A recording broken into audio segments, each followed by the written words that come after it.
ஆத்ம நமஸ்காரம். உலகக்ஷேம பிரகாசிகை.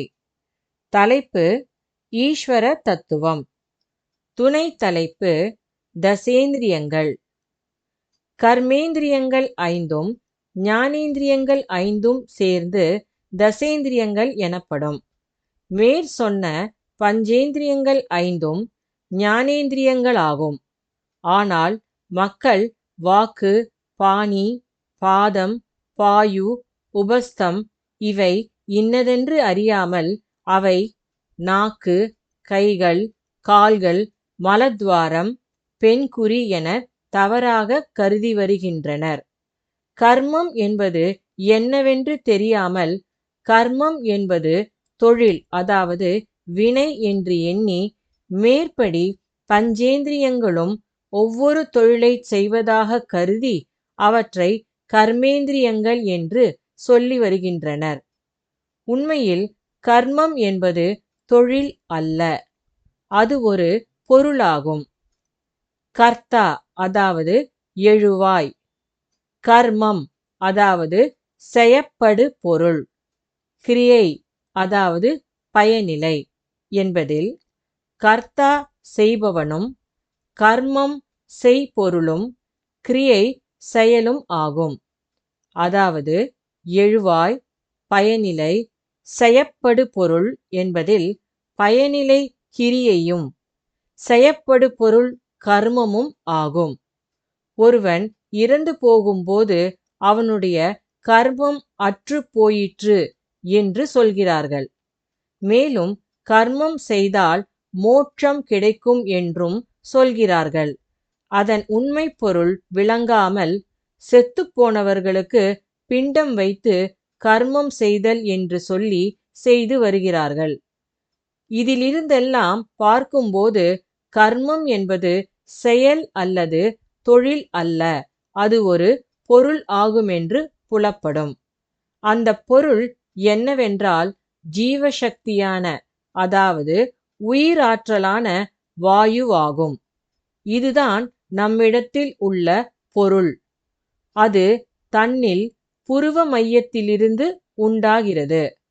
அப்படி உற்பத்தியாகி வெளியே போய் நசித்துக் கொண்டே இருந்தால் இறுதியில் அது தீர்ந்து போகிறது.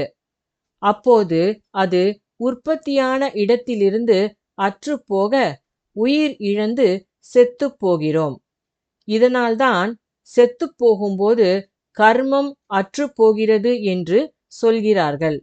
ஆனால் அப்படி அந்த கர்மமான பொருளை வெளியே விட்டு அழியச் செய்யாமல் தன்னுள் மேல் கீழாய் நடத்தி உள்ளே ஒடுங்கச் செய்தால் அப்பொழுது மோட்சமாகிறது.